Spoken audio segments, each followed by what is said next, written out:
the cloud as well, going into record mode as well. So it's 6 o'clock. And what words of wisdom, Nick, would you like to give us an update on the recruitment field in any shape or form this week? Yeah, I mean it's strange, really. It's been mixed sort of news. There's been a lot of news about sporting heroics in the British teams and British players, and hopefully the football will bleed on tomorrow to be a good thing. But the big stories that I see there are the fact that there's a shortage of several trades. As I've said a few weeks running now, chefs have been a difficulty. Yep. Lorry drivers are now a massive shortage, and they're even looking at getting international lorry drivers over here to do the work, which is amazing, really. The care sector always needs to be people to fill those jobs. Yep. And a lot of it has been the uncertainty. People have been propped up by furlough, so they've really had a bit of an umbrella there that's sort of, it has been like a safety net for them. So now I think they will maybe start with furlough dropping off as integration. I think they will start to move towards other jobs.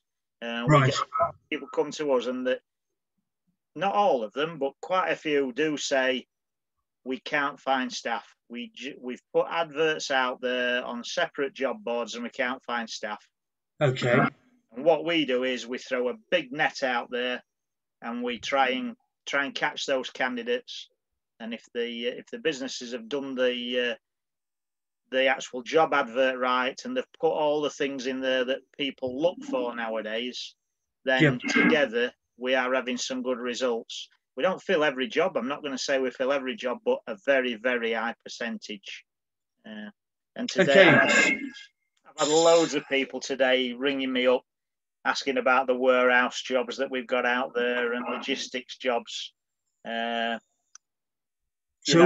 which key areas that you've mentioned about logistics jobs and warehouse jobs? Have you had a large number of jobs in any specific area that might be? Yeah. I mean, we post for a lot of big agencies that actually get people back to work. Yep. All over the UK. And we do get, a high turnover of candidates for them. Obviously, they do all the work, they do all the sifting and everything.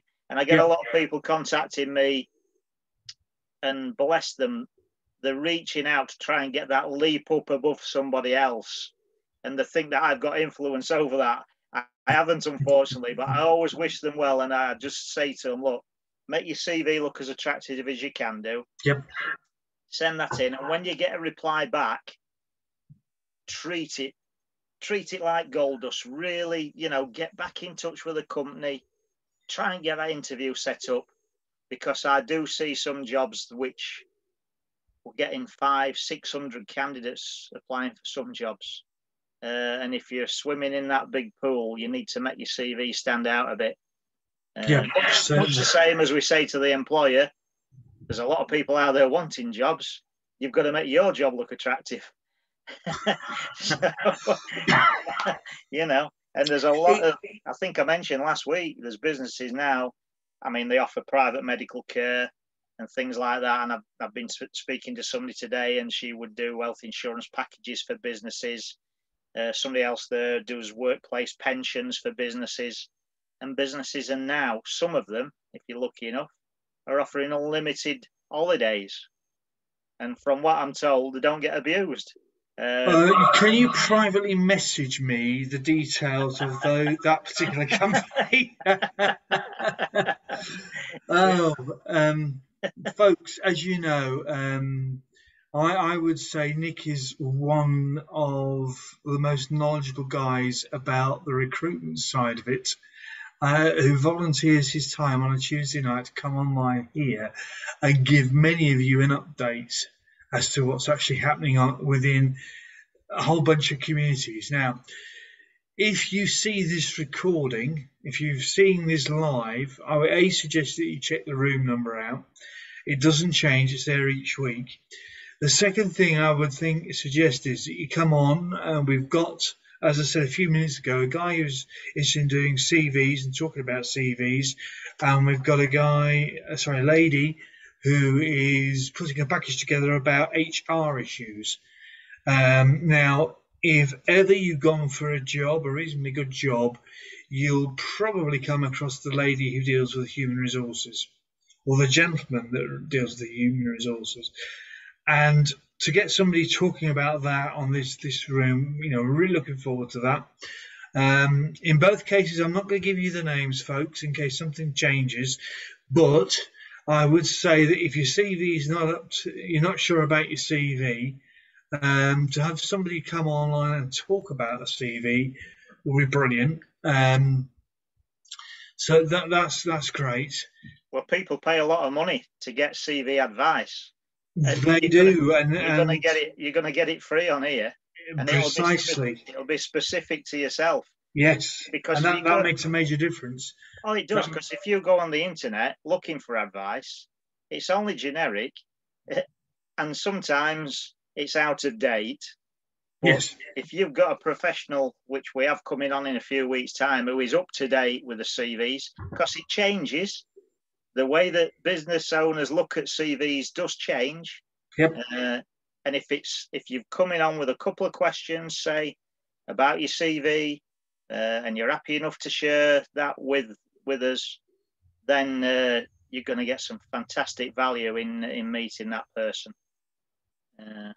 And my friend who's coming on doing the HR, she has got a lot of knowledge, and she has done a lot of interviews and things like that. So again, if you're unsure what to say in an interview, they're going to be two key people to help you in your job.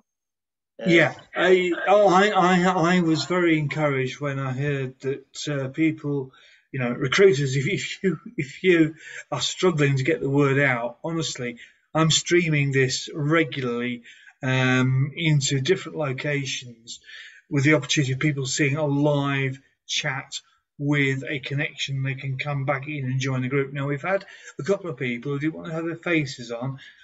That's understandable. At the end of the day, there's two or three of us that said, look, we don't mind our faces being visible so that you can see what we're talking about. To give you a understanding of my background, I work for four training providers. And in those days, it was so much the social media, where it was just getting moving, and we were talking about that. And we actually regularly go on different meetings, Zoom meetings as well, where we don't know the people involved. And it's not dissimilar to a job interview when you have 1 minute to give your sales pitch on what you're offering, who you are. Yeah. Over a period of time, you develop a relationship with that particular person or that group of people. So through that group of people, for example, we're both part of something called Pure Network, and we regularly go on to the same meeting. And over a period of time, we've got to know other people within that particular network, which is really, really good and very, very encouraging. There's ways of being prepared for a Zoom interview. There are ways of ensuring you've got your sound right, you've got your background right. If you need, here's the thought, you can actually change the sharpness of your background. So if you've got all the kitchen stuff behind you and last night's tea, not that either of us have in this particular instance, you can actually diffuse that image in the background. Now, that's in the settings of Zoom, and there's a lot of people who probably haven't checked that option out based on the calls that Nick and I go on. Yeah, definitely. Yeah, we see it. Yeah. And I've started a new group up this morning, so I'm busily getting to know some new people. And like John said, there's some people on there now who I've met 3 or 4 times, and I'm really getting a good idea about what they do. But there was a couple of people on this morning, first time I'd ever met them, but they did excellent presentations. And I think already I could say to somebody who I met, I know somebody who does that, and I know somebody who specialises in that, because they are seasoned professionals who have practiced a 1 minute pitch. Well, 1 minute doesn't sound like a long time, but it is really. You can fit a lot of content in there.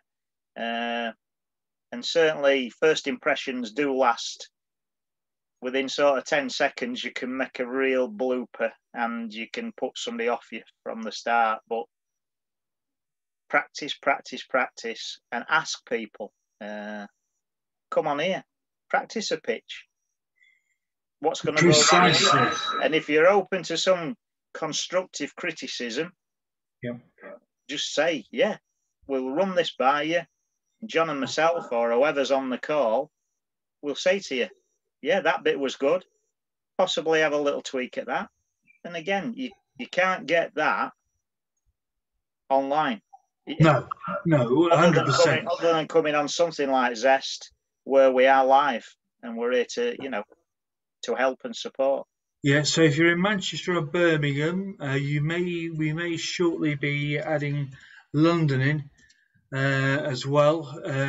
You've got the opportunity here to come on with the links provided, because I add the link as well. I do know we've got a couple of people watching, which is encouraging. It's all about job search. It's all about job search tips.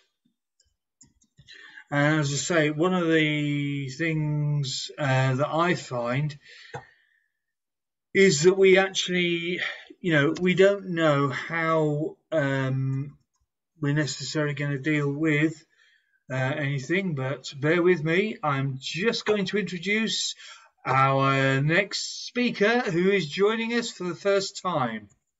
So here we go. Bear with us. He should be entering the room.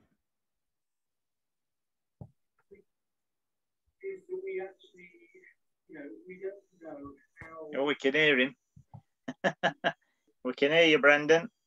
Hi, can you hear me? We can. I'd just like to introduce Brendan to London job clubs, to Birmingham and to Manchester. This is Brendan Hope, and it's his first time on Zest as our CV guy. Yay! Yeah, I made it. Sorry for the delay in jumping on, but thank you so much. Yeah, we gave you a good build-up, Brendan, anyway. We didn't mention any names, but we were just saying to people, if they come on here, they're going to get firsthand some really great CV advice. And any questions that they would have, I'm sure you'll be able to help and, and give the latest sort of take on CVs. Because I think CVs and the style of CVs have changed over the last few years, and I guess you would be able to give us a bit of a lead on that. Yeah, firstly, I just wanted to introduce myself to everyone watching. My name's Brendan. I'm a career success guide, actually, and I help people to gain, confidence and identify the unique value proposition, and to give them a pathway to success. I personally navigated throughout my own career successfully, within a highly competitive industry, often making every mistake under the sun. And I really understand the challenges people face with their own careers. I'm dedicated to offering the highest quality services in order to help people achieve their goals. And I've worked alongside some of the leading career experts and CV writers in the industry. So I've developed some of the most effective career tools in industry, within the industry, including LinkedIn profile writing, CV writing, cover letters, and job search strategy sessions. And recently I've completed a whole bunch of LinkedIn profiles for successful SMEs and a global food brand. So I'm basically out there helping job seekers as much as I can. So to basically answer your question about CVs, they've definitely changed incredibly. I mean, obviously I've been in the job market well, I was in the job market probably a lot less, well, a lot later than perhaps some people watching, and perhaps yourself and Nick, you know, when you started working. So obviously when I started working, CVs must have come a long way since then, but you wouldn't believe how far they've come in the last, you know, 15 years. It's incredible. And it's all to do with technology, applicant tracking systems. And also, you know, what I find as I've been working, I haven't really seen, you know, other CV writers actively state the correlation between CVs and marketing, and how, you know, how linked they are, you know, especially when you come into marketing on a website. And again, John, you'll probably be an expert in this, but, you know, there's obviously that saying that you've got about 6 seconds to catch someone's attention. With a CV, you know, you sort of need to perform in the same way. You know, people scan CVs just like they scan websites. So CVs have changed so much that we pinpoint that information that the recruiter needs within about 6 to 10 seconds. And you're giving them on a dopamine high every 10 seconds to get them down through your CV. And yeah, and then of course from there we're focusing on all of the amazing achievements that you've achieved throughout your career. You might think they're really small, but I don't. You know, I look at absolutely everything that someone's done, and I re-edit it and rework it for them and show them how significant what they've done actually is. And that energy trans through everything, through their CV, through their cover letter, through their LinkedIn profile. And you know, that's why I've found it really effective this year and put a lot of people into work because of it. Yeah, yeah. I think we touched on transferable skills a few weeks ago, and I would guess that's one of the things that you can sort of emphasize in a CV is the transferable skills that you've learned over the years in other job roles or charitable roles even. Yeah, I mean, with my job search as well, you know, obviously it was evolving, and I had to look at how I positioned myself and how I adapted my tools to each role. And you know, those achievements don't change necessarily, but how you present yourself to, you know, for each position is probably the most important part. But yeah, those achievements is so small. I mean, you know, it probably comes from helping so many people with their CVs, to be honest, and actually looking at what they've done, and, you know, things that they perceive, oh, you know, they see it as mundane day-to-day stuff, but actually physically doing that properly over time can be quite a skill, and presenting that in such a way that you know, someone can actually see the value in it. You know, that's obviously key when you're writing this CV and when you actually identify all of those things. And you know, I normally find that people have at least 5 incredible achievements anyway.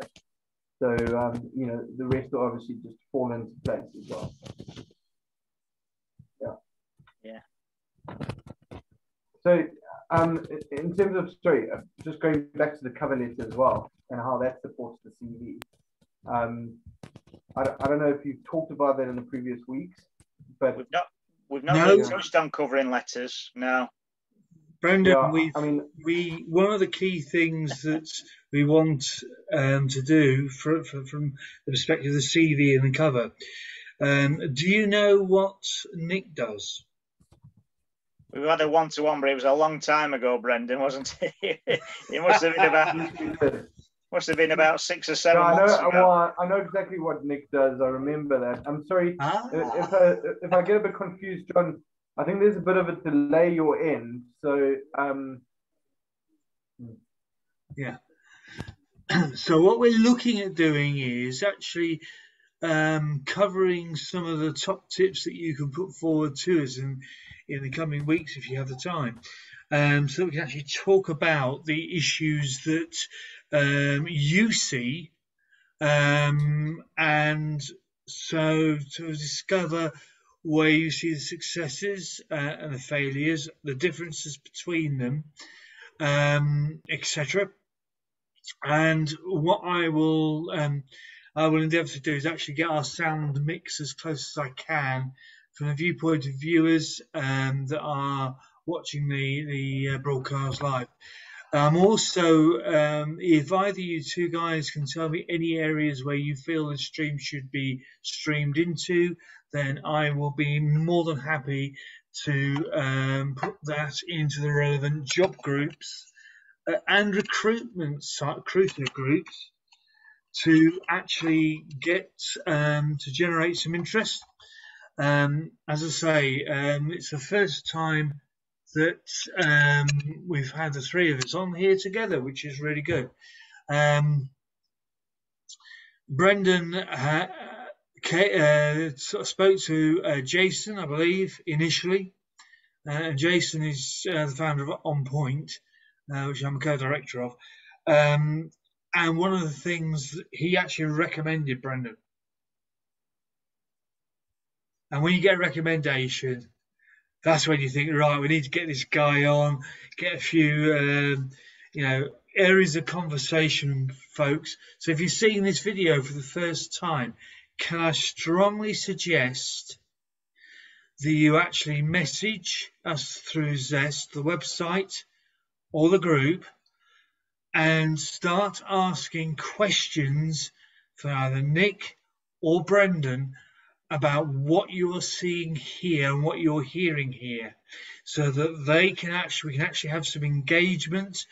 If you're seeing this video and you want to put a comment on any of the group that you see the video on, we will pick up that information, and then I will provide that information both to Brendan and to Nick, possibly during a session like this, so that you know that you've actually had your message actually followed up on, etc.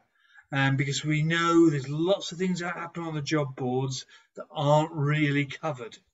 And Brendan is really good, as you can tell. It's his first time on here, but really good at picking some of these things up and maybe taking us through the journey, as Nick has done from the recruiter's side. But hey, recruiters, come on. This is Nick. Now, he's been on here a few times.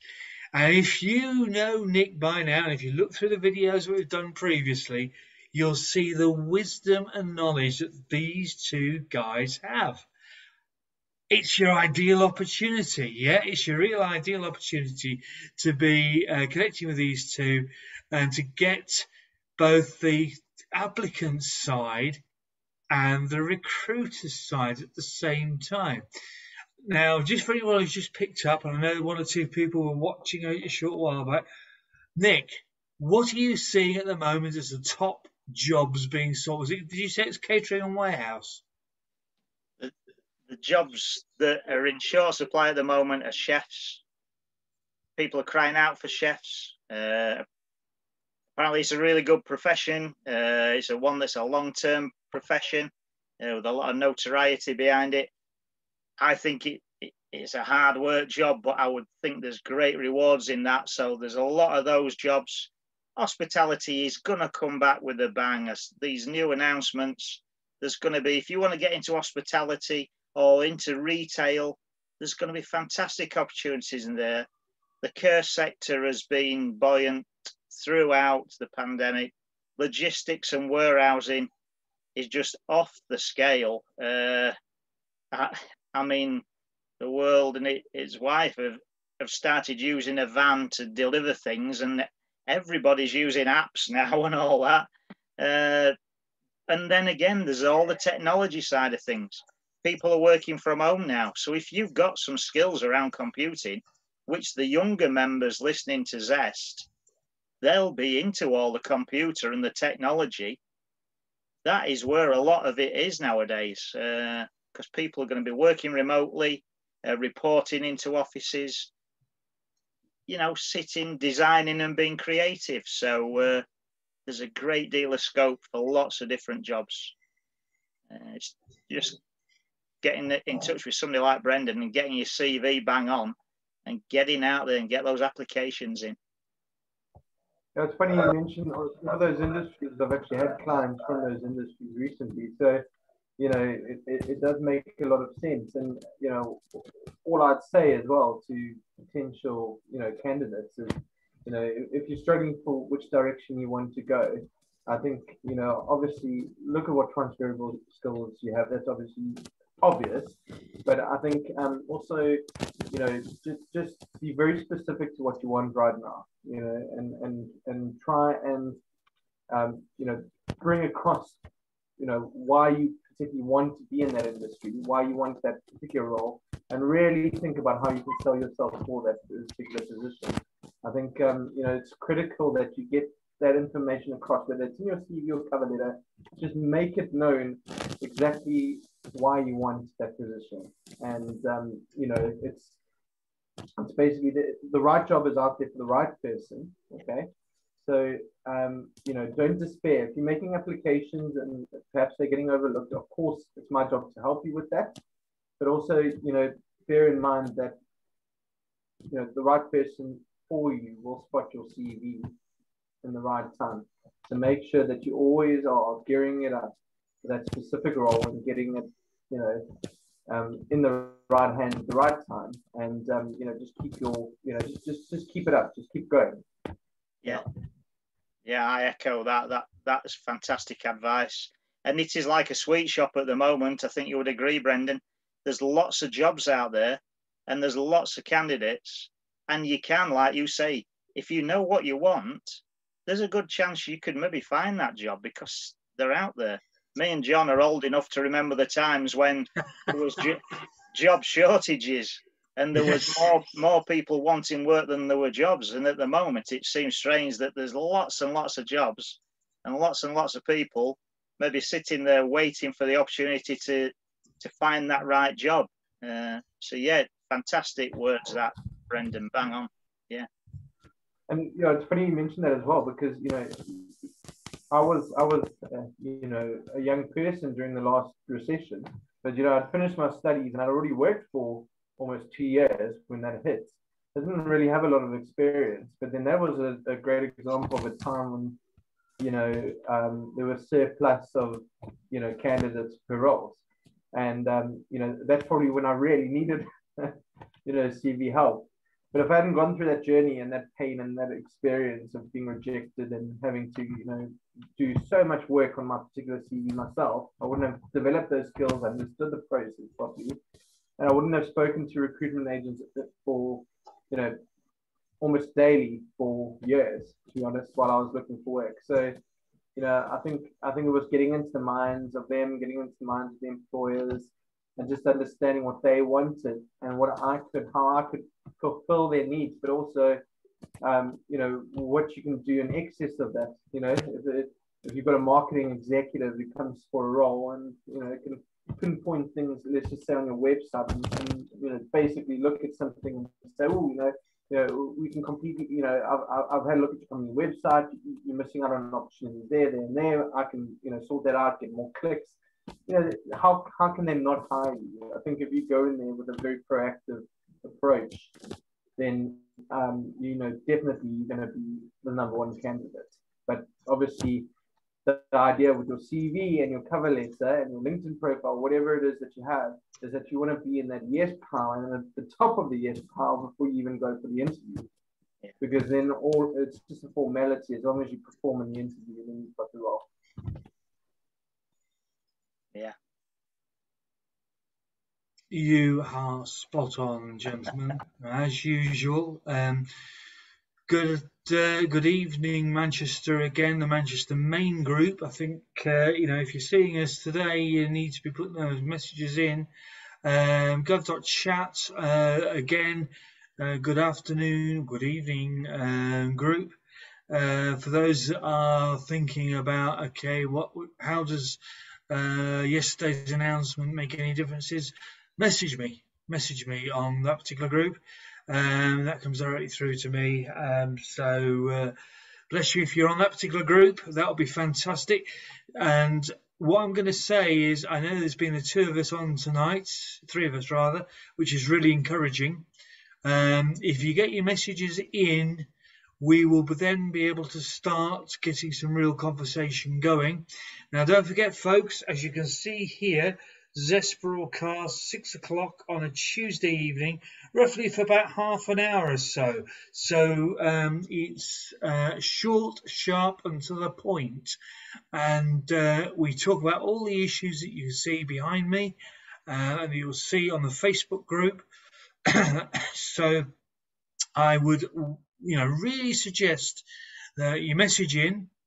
Brendan, you will be seeing lots of photographs of his appearance today in different locations and the different major cities, job groups that we're part of. And I'm sure if you message Brendan Hope, I'm sure he'll be keen to respond to you as well. As of course, Nick will be happy to as well. Guys, thank you so much for again coming online today.